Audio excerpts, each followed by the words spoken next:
함께 기도하시겠습니다. 사랑의 하나님, 감사합니다.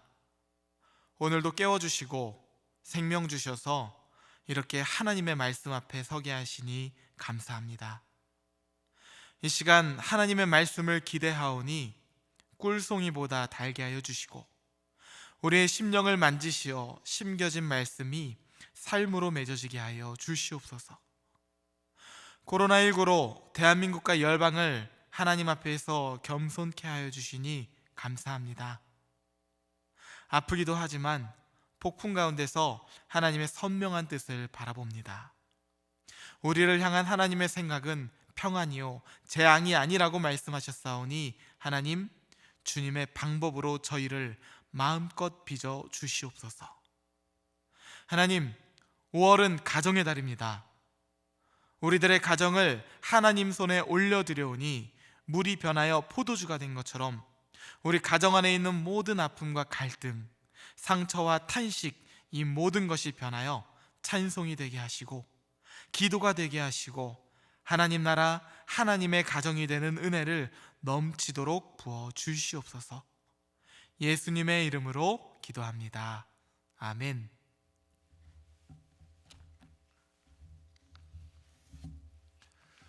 오늘은 하나님의 형상, 파괴자의 형상이라는 제목으로 하나님 말씀 나누도록 하겠습니다.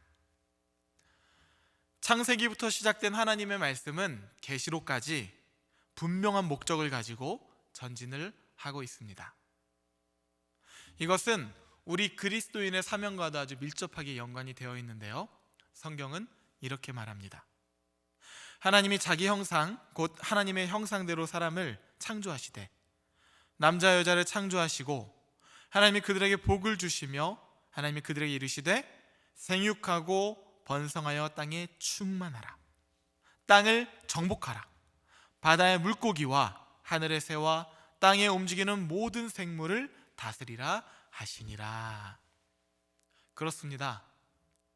하나님은 믿는 자들에게 복을 주시며 우리로 하여금 생육하고 번성하여 땅에 충만하고, 그래서 이 땅을 정복하는 것을 누구보다 원하시는 분입니다. 이것은 단순히 내가 집을 많이 갖게 된다거나 비싼 땅을 차지하게 된다는 것을 의미하는 게 아닙니다. 그보다는 하나님께서 창조하신 세계, 이 땅을 우리가 하나님의 말씀으로 채워가며 열방 가운데 하나님의 나라를 세워가는 것을 의미하는 것이죠. 지금은 그저 역사적인 유물로 박물관에 보관되어 있지만 기원전 1760년경에는 바벨론이 통치한 땅 모든 곳에 함무라비 법전이라는 돌기둥이 세워져 있었다고 합니다. 높이가 2.25m 정도 되고 하부의 둘레가 약 1.9m 정도 된다고 하니 그 크기가 꽤 웅장했을 것입니다. 함무라비는 바벨론의 6번째 왕입니다. 그는 법전을 제정하고 거기에 자신의 이름을 붙여 바벨론 제국이 통치하는 모든 땅에 함무라비 법전이라는 돌기둥을 세웠던 것입니다. 그 기둥은 상부와 하부로 나뉘는데 상부에는 함무라비 왕이 태양신인 샤마쉬에게 법을 선포할 주권을 받는 장면이 조각이 되어 있고, 이 하부에는 약 3,000행에 걸친 법전이 새겨져 있다고 합니다. 이것을 바벨론이 차지했던 모든 땅 곳곳에 세워두었던 것이죠. 무슨 의미가 될까요? 이 돌기둥이 세워져 있는 지역은 함무라비 왕의 통치 안에 있다는 선포이고, 그러므로 그 지역은 함무라비 왕의 법 제도 아래 있다는 의미가 되는 것이죠. 길을 가는데 저기에 함무라비 법전이 있다? 그 지역은 그 법의 영향력 아래 있다는 의미가 됩니다. 성경이 말하는 것이 바로 이것입니다. 땅에 충만하고 정복하라는 것, 땅을 다스리라는 것, 그것은 내가 서 있는 모든 곳을 하나님의 나라로 세워가라고 하시는 지고한 사명을 말씀하고 있는 것이죠. 어떻게요? 말씀으로 우리의 삶을 채워가는 것입니다. 말씀이 내 삶이 되고 내 삶을 통해서 내가 서 있는 우리 가정이 하나님의 통치 아래 있다는 것을 우리가 증거하며 살아가는 것이고요, 또한 내 삶을 통해 내가 서 있는 학교와 일터가 하나님의 법, 하나님의 통치 아래 있다는 것을 증거해 나가는 것이죠. 저기에 그리스도인이 서 있다? 어떤 의미가 된다고요? 그 지역이 하나님의 영향력 아래 있게 돼 있다는 것을 우리가 증거하는 것입니다. 할렐루야. 여러분의 가정과 학교, 일터가 그렇게 하나님의 나라로 번져 나가기를 간절히 축복합니다. 하나님께서 아브라함에게 말씀하십니다. 너는 너의 고향과 친척과 아버지의 집을 떠나 내가 내게 보여줄 땅으로 가라. 내가 너로 큰 민족을 이루고 내게 복을 주어 내 이름을 창대하게 할 것이다. 이것은 생육하고 번성하여 땅에 충만하고 땅을 정복하라고 하시는 하나님의 거대한 프로젝트를 알리고 있는 것입니다. 그리고 그 여정은 신명기서에 이르러 드디어 언약의 성취를 눈앞에 두고 있는 것이죠. 젖과 꿀이 흐르는 땅, 약속의 땅, 가나안. 이스라엘은 곧 그 땅을 차지하게 될 것이라는 기대감에 잔뜩 부풀어 있었습니다. 그것은 늘 부족하고 늘 없이 지내던 이스라엘에게는 정말 원하고 바라고 간절하게 기도했던 땅이었을 것이에요. 그런데 우린 여기서 질문을 하나 해야 합니다. 가나안 땅은 과연 빈 땅이었을까요? 아니죠. 그 땅은 엄연히 가나안 민족이라는 원주민이 살고 있었던 땅입니다. 그런데 어느 날 어떤 민족이 갑자기 와서는 이 땅을 가지고 자신들이 받은 약속의 땅이라고 하면서 이 땅을 차지하겠다고 한다면 원주민들 입장에서는 얼마나 황당한 일이겠습니까? 1492년 콜럼버스가 신대륙을 발견했다고 하는데 사실 그 땅은 빈 땅이 아니었죠. 엄연히 그 땅에도 원주민들이 살고 있었습니다. 그런데 어느 날 콜럼버스라는 사람이 와서 신대륙을 발견했다고 하니 주민들 입장에서는 황당할 노릇 아니겠습니까? 자기들 입장에서나 신대륙을 발견하고 땅을 차지한 것이지, 원주민들 입장에서는 땅을 빼앗기고 학살을 당한 것이기 때문에 그렇죠. 마찬가지입니다. 가나안 민족 입장에서는 황당한 일이라고 할 수가 있습니다. 하나님이 모든 만물을 창조하셨고 모든 민족의 아버지가 된다고 하신다면 편애도 이런 편애가 어디 있겠습니까? 가나안 민족들이 하나님을 향해서 하나님, 도대체 정의란 무엇입니까? 정의란 무엇인가? 라고 하면서 고발장을 낼 수도 있지 않겠습니까? 그런데 성경은 그게 아니라고 말합니다. 레위기 19장 24절 25절인데요 너희는 이 모든 일로 스스로 더럽히지 말라. 내가 너희 앞에서 쫓아내는 족속들이 이 모든 일로 말미암아 더러워졌고 그 땅도 더러워졌으므로 내가 그 악으로 말미암아 벌하고 그 땅도 스스로 그 주민을 토하여 내느니라. 하나님께서는 정당성이 있으시다는 거예요. 하나님은 불공평한 분이 아니라 사람들의 모든 행동을 달아보고 계시는 분이라는 것이죠. 하나님은 이미 가나안 민족들에게 충분한 기회를 주셨다라고 말씀하고 계신 것입니다. 그 기간이 얼마나 될까요? 430년이에요. 이 430년이라는 숫자는 이스라엘이 애굽에서 종살이를 하며 하나님께 애타게 부르짖었던 그 시간과도 동일합니다. 하나님은 그런 이스라엘의 기도를 오랫동안 침묵하셨어요. 왜 그러셨을까요? 아직은 때가 아니라는 거예요. 하나님은 가나안 땅을 주목하시며 가나안 민족들에게도 충분한 기회를 주고 계셨던 것이죠. 과연 그들이 하나님의 형상으로서 생육하고 번성하여 땅을 정복하고 땅을 다스리고 있는가? 아니면 파괴자의 형상으로 하나님 나라를 처참하게 무너뜨리며 살아가는지를 보시며 그들의 모습을 달아보고 계셨다는 것이죠. 결국 어떻게 되었나요? 그들의 죄가 가득 차서 흘러넘쳐서 이제는 더 이상 그 땅이 가나안 민족을 감당할 수 없는 지경까지 오게 되었다라고 말합니다. 땅도 호흡을 하는 생명이라는 거예요. 땅이 더 이상 참지 못하고 어떻게 합니까? 가나안 민족들을 토해낸다.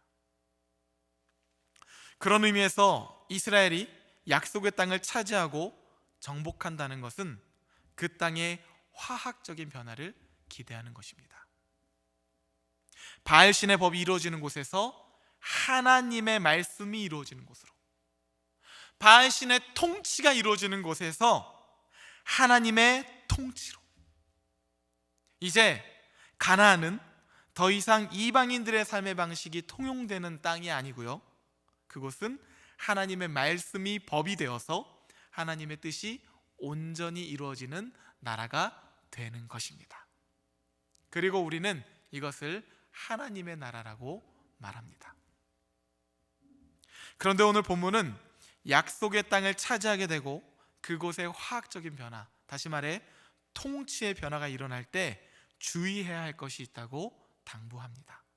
12절 13절인데요 내 하나님 여호와께서 내게 주어 거주하게 하시는 한 성읍에 대하여 내게 소문이 들리기를 너희 가운데서 어떤 불량배가 일어나서 그 성읍 주민을 유혹하여 이르기를 너희가 알지 못하던 다른 신들을 우리가 가서 섬기자 한다 하거든. 어떤 말이에요? 유혹이 있다는 것입니다. 누구로부터? 어떤 불량배가 일어나서. 여기서 말하는 불량배는 히브리어로 벨리야알이라고 합니다. 그 뜻은 파괴, 악함이라는 뜻을 갖고 있는 단어예요. 그러면 이 구절을 이렇게 읽을 수가 있습니다. 어떤 파괴자의 형상이 일어나서 그 성읍 주민을 유혹하여 이르기를 너희가 알지 못하던 다른 신들을 우리가 가서 섬기자 한다 하거든. 파괴자 형상들이 하나님의 형상들을 유혹할 것이라는 것입니다. 어떻게요? 이 땅을 먹음직도 하고 보암직도 하고 지혜롭게 할 만큼 탐스러워 보이는 것들로 가득 채우자고 유혹하는 거예요. 에덴 동산을 기억하십니까? 어떻게 되었죠? 그렇게 무너졌습니다. 그런데 가나안 땅에서도 파괴자의 형상들은 똑같은 방법으로 이스라엘을 유혹하고 있는 것입니다. 그때 우리는 아마 이렇게 생각할 수도 있을 것입니다. 내가 바보야? 한 번은 속아도 두 번은 안 속지. 그런데 어떻습니까? 인간은 이 어려운 것을 해내는 존재입니다. 성경을 보면 넘어지는 자리가 늘 똑같아요. 육신의 정욕과 안목의 정욕과 그리고 이생의 자랑이라는 눈에 보이지 않는 선악과 앞에서 어쩜 그렇게 일보를 전진하지 못하는지.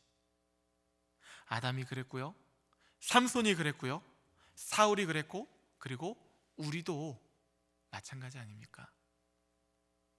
14절 15절입니다. 너는 자세히 묻고 살펴보아서 이런 가증한 일이 너희 가운데서 있다는 것이 확실한 사실로 드러나면 너는 마땅히 그 성읍 주민을 칼날로 죽이고 그 성읍과 그 가운데서 거주하는 모든 것과 그 가축을 칼날로 진멸하고.